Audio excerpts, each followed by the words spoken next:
What's up, everybody? I'm your host, Big Cam, and welcome back to another weekly nerdy news where we talk about everything that happened over the last week. And some interesting stuff went on, and I talked about most of it over the last week because Superman dropped a huge trailer and it broke all kinds of records. So we'll talk about that, and that will be the main topic at the end of today's show. But let's just get right into the news. It should be a quick episode today. I just wanted to get this up on a Monday morning before Christmas Eve and Christmas this week. I probably gotta work this Monday morning, so probably the last day of work maybe of 2025. So I didn't want to sacrifice that just to make videos when I'm going to have the rest of the week off, you know what I mean? So here we are, recording this ahead of time, so big news dropped Monday morning and it's not talked about in this video. It will be talked about at a later date, I promise.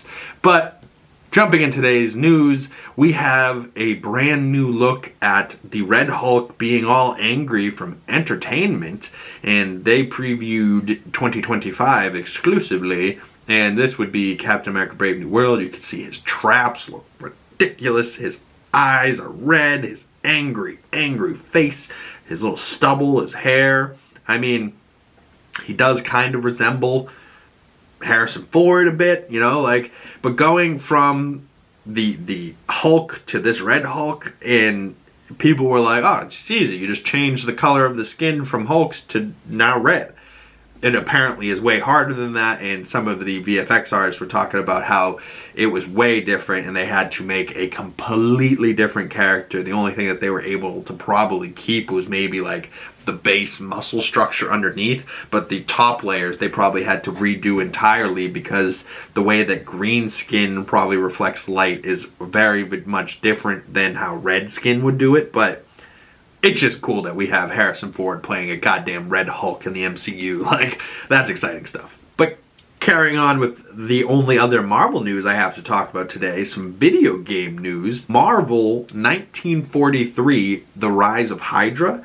And this is a game that has been in the works for a while, and we're still kind of waiting for a release date. At least I am. I'm guessing sometime in 2025. But what we're really talking about here today is how good Captain America looks and how good whatever this T'Challa or whatever this Black Panther is, however far back this goes. I'm not sure which of the Black Panthers this is, but it's just cool as hell that this, it looks like a live action, it almost looks like the Secret Level show that was just on Amazon Prime. But it's a video game. It's going to look so good. And the actors they have playing those characters both fit the role so good.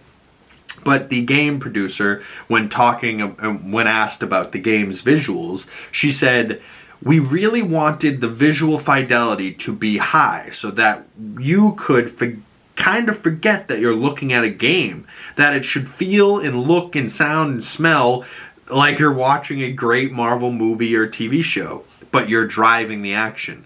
What does Marvel smell like? I feel like that's the one thing in that sentence I was like, huh.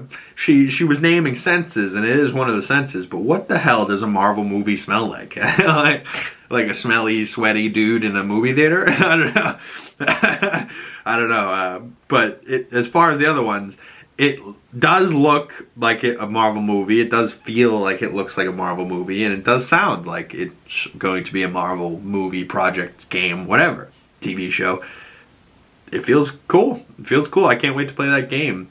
Speaking of games, just announced, and I talked about last week a little bit, briefly, the people over at Naughty Dog Games, the people that have done the Uncharted games, Crash Bandicoot back in the day, and The Last of Us video games, and The Last of Us TV show, now have announced their new game called Intergalactic: The Heretic Prophet. And they announced this as if it was more of a franchise than a game. They were like, oh no, there's going to be future things to go on with this game for sure. So this looks awesome. She's got a giant laser sword, like a technology-based laser sword. She's got a ship. She's, fighting robots.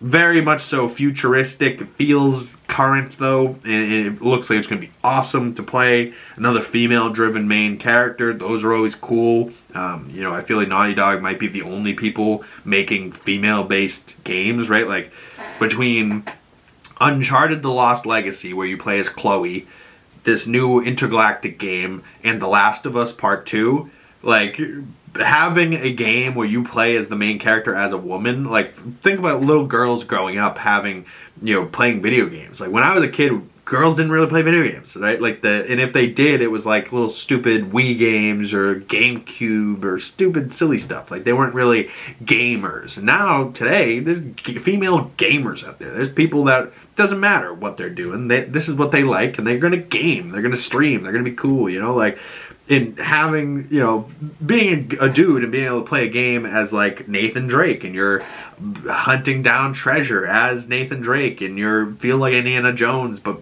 mixed with like just the Goonies and like pirate treasure hunting type of things.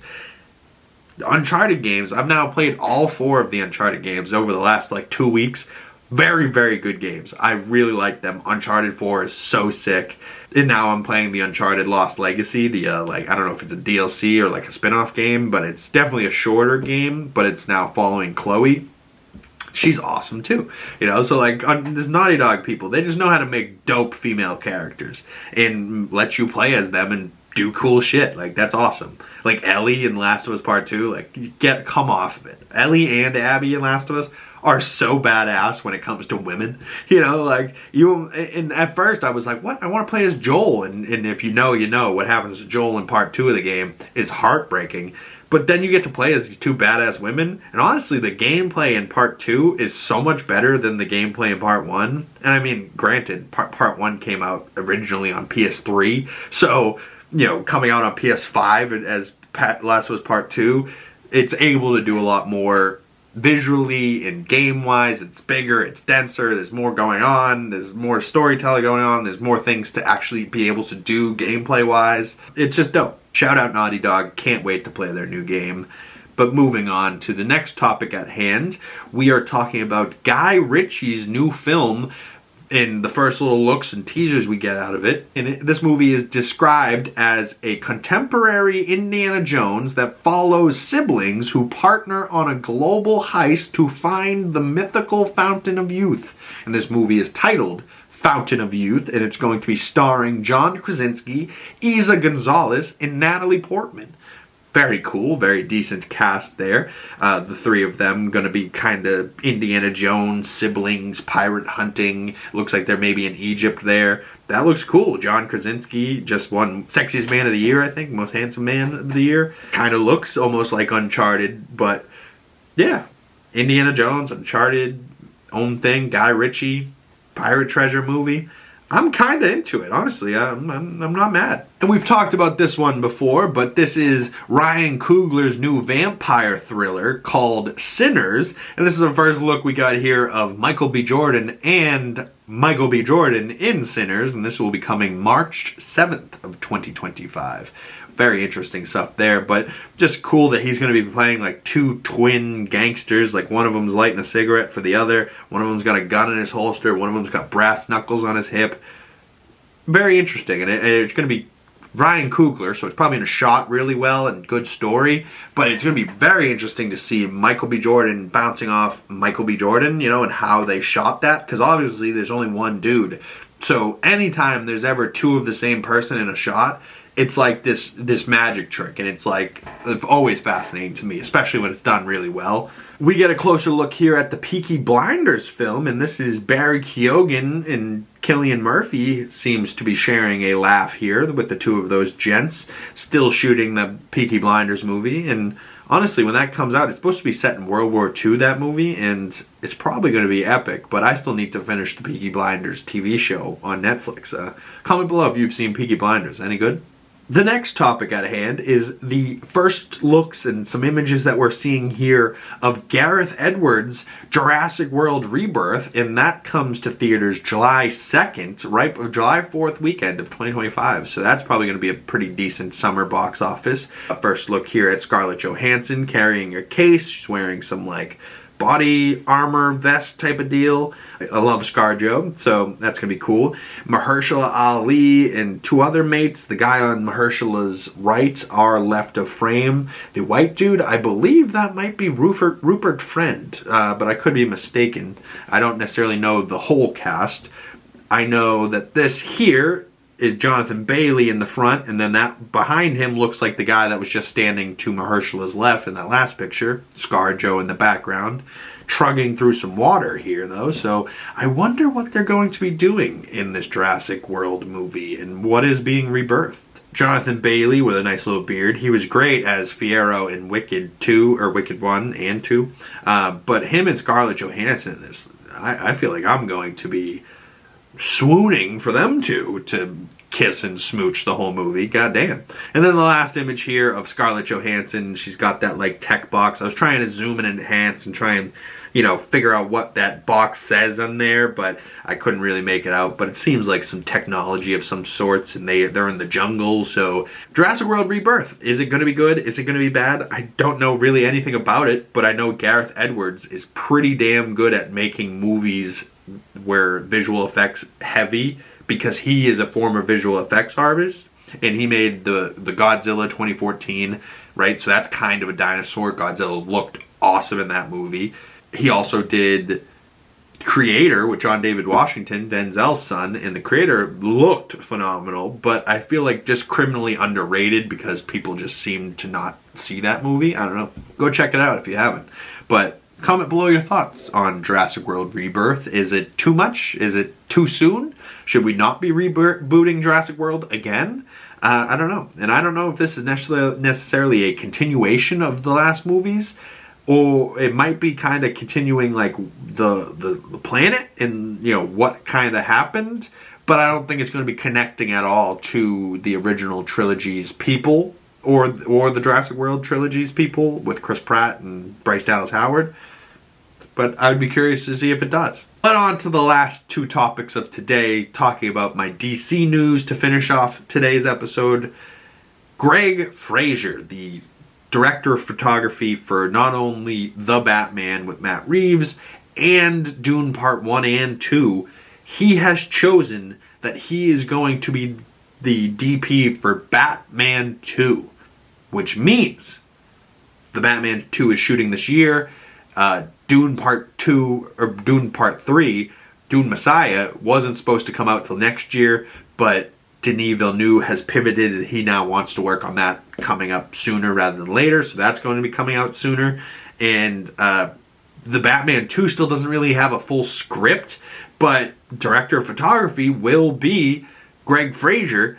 So I don't know what this says or what this is gonna be, but I'm super excited for the Batman Part 2.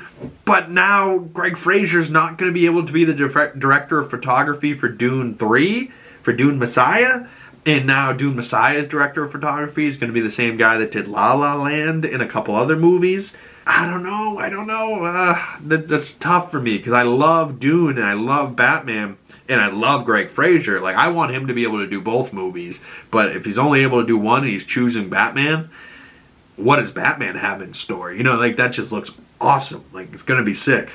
But to end today's video, the Superman official teaser trailer that dropped the other day was wildly huge, and it has surpassed something crazy like 250 million views in like a day or two. In like first day on YouTube alone, it had like 25 million views, and it only has 4 words in it: "Crypto, take me home." And of course, this has been wildly talked about, and people love Crypto and how dope he looks and how he like he bites the little cape and drags Superman home, and just him dragging Superman is so funny to me. But like, Crypto looks really good. And there were some really good shots in the trailer, like this poster. I don't know if this is an official poster or a fan made, but kind of like holding that thing that kid was hoisting up, that Superman flag. Superman's helping him hold it. Oh, that's a good poster. You got David Cornsweet here standing in front of the poster. Man, does he look like Superman so much. I really can't wait to see his full Superman look and his Clark Kent. But look at his little chin stubble. I mean, in that jawline. If there's a Superman second appearance, can we get Superman with a little bit of stubble? Like a Superman with a beard? That would be kind of cool. Have we ever seen that? But just to end on today's video, because it's Christmas week and Charlie Brown and Charlie Brown's Christmas, I love so much that they made this meme, and it looks like Snoopy is Crypto and Clark's saying take me home, but it looks like Charlie Brown in a Superman suit and he's getting dragged through the snow by Snoopy, but it's Crypto and Superman. That's just, the internet is forever undefeated. I respect the internet and love it so much because they haven't memed me this hard yet. But so far, through just one teaser trailer, I am ecstatic for Superman. And just a couple weeks ago, I was talking about my most anticipated movies of 2025. And Superman, before the trailer had came out, was at 9 on that list out of 10. I think it jumped up quite a bit for all of the people that saw that trailer. And just how much hype the last week. It's going to be sick. I have trust in James Gunn. David Cornsworth looks awesome. The cast looks ridiculous. It looks like it's going to be awesome, and I can't wait for all of the things I talked about today. Batman 2, Sinners, the Fountain of Youth Guy Ritchie movie. Comment below the things that you're most excited about that I talked about today. That 1943 video game, The Rise of HYDRA, Intergalactic from the Naughty Dog people. Red Hulk coming up in February, Valentine's Day. Get your Valentine's Day date tickets to Captain America Brave New World. I know I will be, because I gotta see me some Red Hulk, some fiery red loving Hulk. You know, I gotta see him in action. I gotta see him trying to kill Captain America and see what happens there. But Merry Christmas to everybody. Happy holidays to anybody that celebrates. And I hope you guys are spending time with family. And I hope Santa was good to you. And I will see you beautiful people in the next one. Stay tuned for the Skeleton Crew breakdown episode coming out later this week. And some videos might be a little later than usual because of the holidays, but they will be coming, I promise. So stay tuned for that. And go check out the Creature Commandos episode 4 breakdown that came out yesterday. It came out a little late because on Thursday that Superman trailer came out, and that took precedent, and I had to get a breakdown up for that trailer before the Creature Commandos episode. So both of them are now up on the channel, so go check those out if you haven't. My name is Big Cam. Thank you guys so much for coming on by. If you want to follow my other social medias, links for all those down in the description below. Thank you guys so much, and if you'd like to support the channel, the best way to do that is by commenting in the comment section below, liking this video, subscribing if you're new. You don't know how far that goes to help the channel. Hitting that bell so you don't miss future videos and you get the notifications. My name is Big Cam. Once again, thank you guys so much for coming on by, and I will see you beautiful people in the next one. Peace.